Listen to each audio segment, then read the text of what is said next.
Папина дочка, все потомки Мехримах Султан. Сулейман Великолепный, несмотря на все странности его поведения с близкими, действительно создал большую и крепкую семью для того времени. Его общение с женой Хюррем и детьми было настолько близким, насколько это было возможно, учитывая особенности гарема, и особенно тепло он относился к своей дочери Мехримах, что тоже было не характерно для султанов. Говорят, что в позднем возрасте Сулейман стал отцом еще одной султанши, но девочка не успела вырасти, а вот Мехримах прожила долгую жизнь и оставила после себя довольно длинную ветку потомков.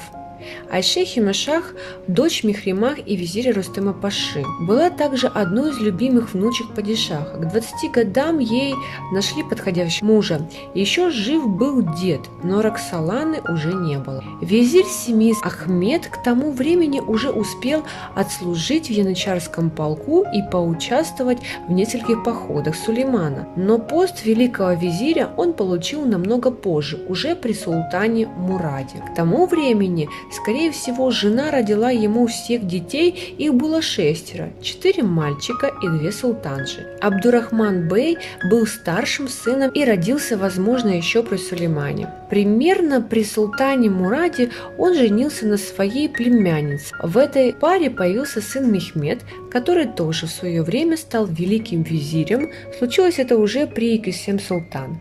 Другой внук Мехримах Мехмед Бей сложил свою голову в походе, не успев оставить потомство. Там же сгинул и его младший брат Мустафа. Их брат Осман отошел еще раньше. А вот султанши дочери, внучки Мехримах, успели побывать замужем и за одним и тем же супругом, тем самым полуитальянцем. Салиха ушла рано, и Юсуфа женили на второй внучке Мехримах. Она и родила ту самую дочь, которая вышла замуж за дядю Абдурахмана. Но у нее были еще 2 сына, Махмуд и Хюсейн. Женился на сестре султана Ахмеда, дочери Мехримах.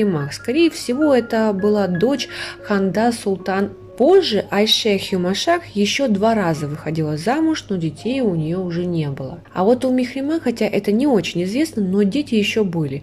После Айше она родила ей еще 2 братьев, Мехмеда и Мурада.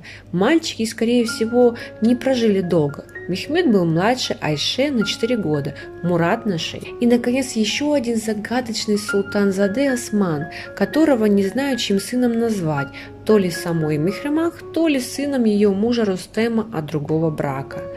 Самый последний из всех известных историй потомков Мехримах Махмуд, который приходился ей правнуком, дожил до правления султана безумного Ибрагима. При нем он служил балербеем в Багдаде. Другой потомок, правнук Мехмед Паша, также дожил до правления Ибрагима и прожил на 3 года дольше, чем его дальний родственник Махмуд. У них была общая прабабушка и бабушка тоже. Последующие корни их сильно запутались из-за того, что сын Айше женился на ее же племяннице. Были ли у них дети, истории неизвестно. Обязательно подписывайтесь на наш канал, ставьте пальчики вверх, не забываем нажимать на колокольчик. С нами будет только интереснее. Кто ты такая, что командуешь тут? Повелитель и только он. Меня может изгнать из дворца. Я госпожа и непростая. Меня зовут Мехримах Султан. Я дочь Хюррем Султан. Захочу не только из дворца, я вас из столицы выгоню. Кто мне помешает? Где этот герой? По порядку и ты не лезь!